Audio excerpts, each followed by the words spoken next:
bil hikmati wal mau'izatil hasanah wajadilhum billati ahsan. Lihat, sampai kita mau berdakwah dengan Al-Quran. Dengan Al-Quran ini kita tidak boleh meninggalkan hadis. Kerana ud'u ila sabili rabbika bil hikmah, hikmah itu Al-Quran, wal mau'izatil hasanah itu hadis. Hadis yang sahih. Jadi tuan-tuan,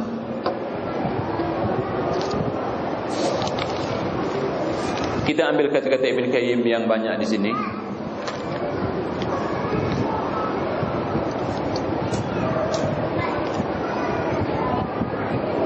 Quran, supaya kita tenang, kita berzikirlah dengan Al-Quran. Supaya kita dapat ketenangan, berzikirlah dengan Al-Quran. Anda bacakan ayat tadi, ala bi dzikrillah tatmainnul qulub. Di antara cari ketenangan adalah dengan zikir yang disekat oleh hati, dan zikir paling baik adalah baca Al-Quran, terutama di waktu malam. Terutama di waktu malam, di waktu yang hening, baca Al-Quran. Sehingga nama Al-Quran itu zikir, bukan? Inna nahnu nazzalna dzikra wa inna lahu lahafizun. Akulah yang menurunkan zikir, ayat Al-Quran, dan akulah atau kamilah yang menjaga, yang meliharanya, kata Allah Subhanahu wa taala. Kerana memang benar Quran itu zikir. Ibn Qayyim menjelaskan di sini. Anda sengaja membaca dan membawa bahasa Melayunya. Ini namanya apa dia, terapi penyakit hati. Kalau ada di luar itu, sebaiknya kita baca dan ambil buku ini. Buku asalnya Ad-Da'u wa Dawa. Buku asalnya Ad-Da'u wa Dawa. Apa kata Ibn Qayyim? Bahawa segala macam zikir, ayat maupun obat yang dipakai untuk penyembuhan memanglah bermanfaat bagi seorang dalam memberikan penyembuhan. Akan tetapi terkabulnya doa sangat ditentukan oleh kekuatan serta kemauan keras orang yang bersangkutan, sehingga datangnya kesembuhan itu sangat dipenuhi oleh pelakunya. Tuan-tuan, kalau kita ingin merawat Al-Quran dengan kesungguhan, bermakna kesungguhan di sini berusaha untuk memahami Al-Quran. Kalau Quran itu dibaca tanpa dipahami, tetap dapat pahala. Tetapi untuk merawat kesakitan jiwa, kesakitan hati, penyakit hati, itu dipahami Al-Quran. Cuba lihat ya, seperti orang-orang Islam sekarang, dibacanya ayat wa may yattaqillaha yaj'al lahu makhraja wa yarzuqhu min haitsu la yahtasib. Tahu maknanya ni? Kalau orang paham kalimah Al-Quran ini, ayat Al-Quran ini, dengan orang yang tidak paham berbeda. Orang yang tidak paham dijadikannya jimat. Di Indonesia ada seperti itu. Ayat 1000 dinar. Tahu ayat 1000 dinar? Kalau lihat di toko-toko, di kedai-kedai di banyak negara Islam, di tanah Melayu nak katakan, di Nusantara ini kita lihat besar, wa may yattaqillaha yaj'al lahu makhraja wa yarzuqhu min haitsu la yahtasib. Maknanya mereka tidak tahu. Isinya mereka tidak tahu. Yang mereka tahu, siapa yang menyimpan ayat ini, dipamerkan atau dibungkus, dijadikan jimat atau tangkal, jadi kaya nanti katanya. Dia bukan makin kaya, makin susah. Apa tidak, siang malam kerja terus, siang malam bisnis betul. Betul-betul dia bisnis. Tapi semainnya kemana? Sedangkan ayat ini mengatakan wa may yattaqillah. Siapa yang takwa kepada Allah, yaj'al lahu makhraja, akan diberi jalan keluar. Keluar daripada apa? Sakit jiwa, penyakit hati, kemiskinan, kemelaratan. Ini janji Allah, innahu la yukhliful mi'ad. Allah tidak akan mungkir janji. Kalau Allah mengatakan ayat ini adalah membantu kita supaya takwa kepada Allah, dengan takwa kepada Allah kita diberi jalan keluar. Keluarnya subhanallah, yaj'al lahu makhraja, dan disambung wa yarzuqhu min haitsu la yahtasib. Setelah diberi jalan keluar daripada kemelaratan, kesakitan jiwa dan sebagainya, seterusnya akan diberi rezeki tanpa diduga-duga, tanpa disangka-sangka. Setelah kami bergerak membawa dakwah salafiyah Walaupun menghadapi berbagai-bagai rintangan di mana di Singapura dan di Malaysia. Anak baru saja, dia baru 3 atau 4 tahun di Batam ni. Tapi kalau ke Pekanbaru, Ustaz dari Pekanbaru ya, insya-Allah saya rasa sudah belasan tahun di Pekanbaru mengajak berdakwah salafiyah.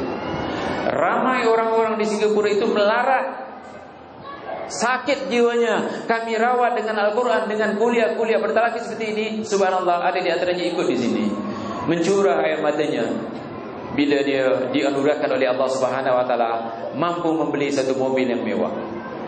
Subhanallah, dia menangis, Ustaz, dulu saya pagi susah, petang susah, malam susah, pikiran saya bagaimana nak dapat uang atau duit. Tetapi bila kembali kepada salah, bertawakal kepada Allah, wa 'alallahi falyatawakkalul mu'minun, rezeki saya mencurah. Kenapa? Orang ini amanah. Di Singapura, orang yang mau bekerja, kalau amanah itu senang dipelihara, dijaga oleh bosnya atau tuannya atau majikannya. Orang tak mau orang yang tidak amanah. Maka dilihat orang ini amanah, makanya pangkatnya terus dinaikkan. Saya tidak mau cerita orang ni siapa, tetapi ikut kuliah kita. Di antara sahabat kita di Singapura tahu tu. Dia ajak semua keluarganya supaya ikut salaf. Subhanallah, satu keluarga ikut salaf. Subhanallah, ada keluarga yang mengatakan, dulu saya susah, sekarang saya masih susah, tapi jiwa saya tenang. Yang paling berharga bukan uang. Yang paling berharga bukan kekayaan. Yang paling berharga adalah sakinah, ketenangan jiwa. Betul kan? Kita baca di negeri di Taiwan tempoh hari atau di Korea, seorang bisnis besar, kekayaannya kita boleh lihat mobilnya, produknya di negeri kita, tetapi terjun.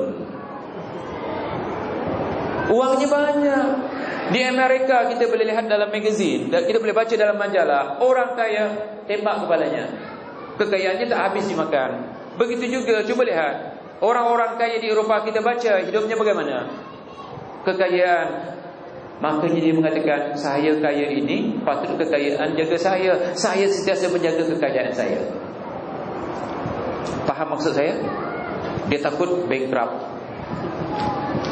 Takut sangat. Bila takut bermakna patut hartanya menjaga dia. Dia siang malam, pagi petang, bangun saja nak tidur, dia fikir bagaimana supaya saya jangan bankrupt. Kan menderita itu. Tapi bagi kita, wa 'alallahi falyatawakkalul mu'minun, hanya kepada Allah orang-orang beriman bertawakal setelah berusaha. Iya, kalau mau diambil, diambil. Kalau diambil, kita bersabar. Kan pahala bersabar itu besar. Kalau diberi nikmat ditambah, kita bersyukur. Itulah ajaran Al-Quran. Innallaha ma'as sabirin. Allah bersama orang yang sabar, bukan bersama orang yang kaya. Tetapi kalau kaya sabar, diinfakkan, dizakatkan, menolong orang-orang yang miskin, subhanallah. Jadi tuan-tuan, apa yang dijelaskan oleh Ibn Qayyim di sini adalah satu penjelasan yang paling bagus.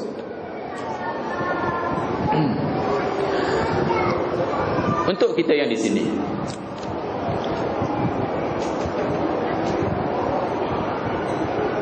kita melihat wajah seorang-seorang, kita melihat fizikal seorang-seorang. Kadang-kadang kalau orang tu tampan, kata orang Malaysia, ganteng kata orang sini, cun kalau wanita. Orang sini panggil apa saya tahu, tapi orang Malaysia mengatakan cun, cantik kalau perempuan. Kadang-kadang ustazah, ustaz yang handsome ni, yang ganteng-ganteng ni, itu laku. Untuk apa? Supaya masuk TV, yang wanita-wanita tengok, oh senang, katanya ustaz ni ganteng, handsome. Kadang-kadang yang muslimah ni, ustazah-ustazah, kalau mau masuk TV, dicari yang paling cantik, yang paling cun. Tahu cun sekarang ya? Ya, itu laku itu. Tak pandai tak apa, yang penting bila baca bismillah, orang senang suaranya. Dikedepankan sekarang orang-orang seperti itu. Jadi antum yang mau belajar Al-Quran, jangan cari ustaz yang handsome-handsome. Memang ustaz kita tak banyak yang handsome.